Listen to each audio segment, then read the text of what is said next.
Oh, how I love rules and regulations. Being told what I'm not allowed to do is my delight. Laws and restrictions are sweeter to me than frosted lemonade from Chick-fil-A.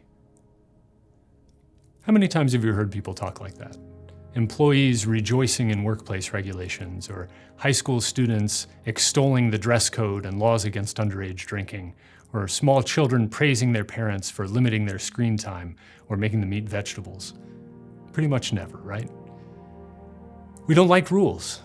We don't like to be told what to do or what we're not allowed to do. We feel like they hamper us, they restrict us, they're frustrating and annoying. But let me ask you this, how do you feel about God's commandments? I think it's easy for us to feel the same way, to feel like they're impinging on our freedom, that they keep us from doing things we want to do or force us to do things we don't want to do. But the biblical worldview of God's commandments is very different. I want to read a few little snippets of Psalm 119. Blessed are you, O Lord, teach me your statutes. With my lips I recite all the judgments you have spoken.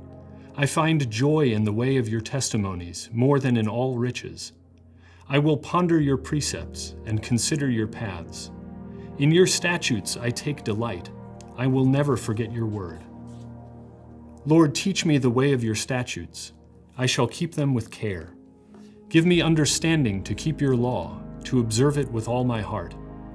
Lead me in the path of your commandments, for that is my delight. You couldn't ask for a more different perspective on commandments. So why do we feel the way we do about God's commands? I think it's because we make the fundamental mistake of using our desires as our starting point and our frame of reference. What we really should be doing is asking, what's best? What are the conditions that make for human fulfillment and human thriving? And what way of living gets us there?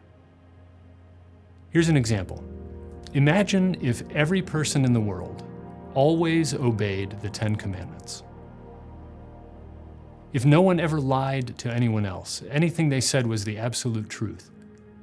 If I could leave a bundle of cash sitting on my car seat with the doors unlocked in a Walmart parking lot and have it never even cross my mind that someone might take my money. If no one ever cheated on their spouse.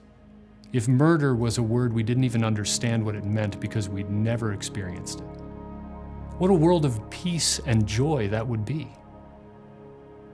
When we start from that perspective, we can see that God's commands are not something that oppresses our freedom. They're a blessing and protection from a wise and loving Father. It's like a parent telling their children they're not allowed to play in the road.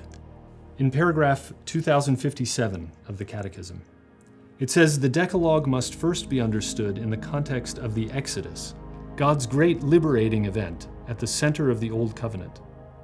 Whether formulated as negative commandments, prohibitions, or as positive precepts, such as honor your father and mother, the 10 words point out the conditions of a life freed from the slavery of sin. The Decalogue is a path of life. If you're struggling to make sense of a particular church teaching or a commandment that you find in the Scriptures, I encourage you to step back and try and reframe it. Remember what God made you for, to be in union with Him and to be united to Him forever in the joy of heaven. Ask yourself, what would it mean for me to thrive and be fulfilled with regard to that particular issue? And how does the way God is asking me to live lead to that? Ask people who are knowledgeable and mature in their faith to help you wrap your brain around it. And ask God for the grace to understand. Anytime we search for a deeper understanding, we discover that God has been searching for us to enlighten us and lead us closer to Himself. And do everything you can to remember that God's commandments are not the oppression of someone who wants to burden us and restrict our freedom. They're the blessing and protection of a loving Father.